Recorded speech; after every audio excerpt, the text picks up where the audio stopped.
Pagkatapos nating tumakbo ng malala ay bumalik na tayo dito sa motel. Nakikita niyo naman mag-isa na naman itong si ate. Naghihintay na naman din sa ka-date niya. Nasaan kayo date?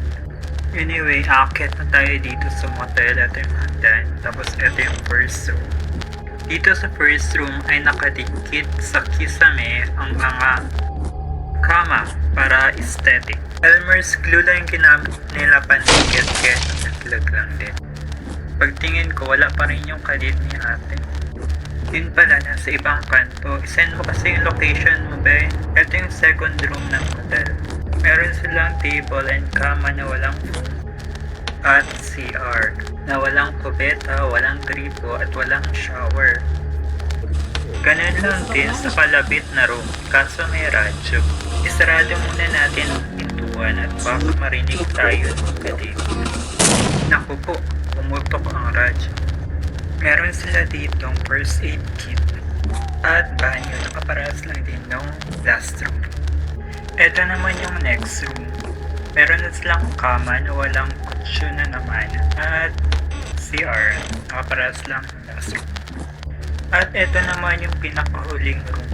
Para lang siyang bodega kasi wala siyang kama dito. Pero nakakapagtaka lang kasi meron silang pool lever. Saan ko naman gagamitin tong pool lever na to? Yung CR niya nga pala kaparehas lang nung last rooms. Walang inidoro, walang gripa, walang shower. Balik cubicle lang talaga siya. Yun na po lahat at kung gusto niyo magpa-book ng room nyo, tawagan nyo lang po ako, i-contact nyo lang ako kasi real estate agent talaga ako ng lugar na to. Ngayon, nandun pa rin si kuya, subukan natin siyang tawagin para mag-commit na sila nung commit up niyan si ate. Nakausap ko kanina si ate, sabi niya hindi niya naman daw to ka-date. Sabi ni ate, gusto daw siyang imukbang ng lalaki ito. May nagaganap na pagmukbang pala dito. Kuya, totoo ba yung mga paratang sa'yo ni ate? Dahil hindi siya sumasagot, ituturing na natin siya kaagad na zombie. Pagkatapos ko dun sa shooting range ay bumalik ako dito sa medyo kakaibang bahay. Ito lang talagang pinakakaiba sa kanila kasi ito yung pa-uphill. Imaginin mo naman bakit siya magtatayo ng ganong inclined plane. Naka-wheelchair ba siya? Tapos nagulat lang ako nung nakita ko tong cupboard sa ilalim ng staircase. Tapos pagbukas ko, meron pala silang pa-elevator at pinanggagamitan natin ng pool lever. Siyempre ang gusto natin atake na kaagad yan, diba? Hindi ko naman na-realize, hindi ko alam na pupunta pala ako dito sa underground tunnel. O tapos may araw na pula doon, siyempre lalapitan natin yun, diba? Tapos paglapit ko, may handgun. Nakampante ako, siyempre kasi puproteksyonan ko na yung sarili ko. O, ayan, ano lang yan, manikin lang yan, huwag kayo dyan. At saka umutot lang yung paddle, kaya may papuso. Kampante ako kahit naglalakad ako dito sa madilim na tunnel at may pa-blink-blink pa na ilaw. Kasi may handgun ako, ayan pa siya, dumating yung yung hati na katawan. Kaso yung problema, wala palang bala tong handgun. Ay, salamat sa handgun, walang bala.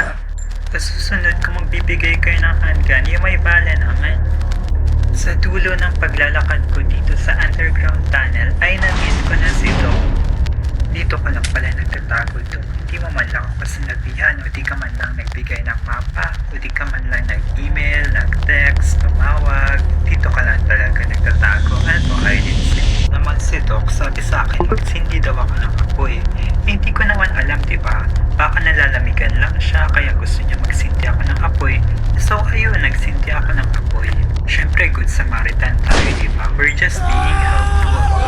Tapos ako hindi ko naman alam na ganyan pala kalakas, ganyan pala kalaki yung apoy na nilikha natin. Syempre kailangan kong lumabas dito, diba? Kasi papasok ako. Kaso, Doc, may tanong ako, paano ako makakaalis sa lugar na to?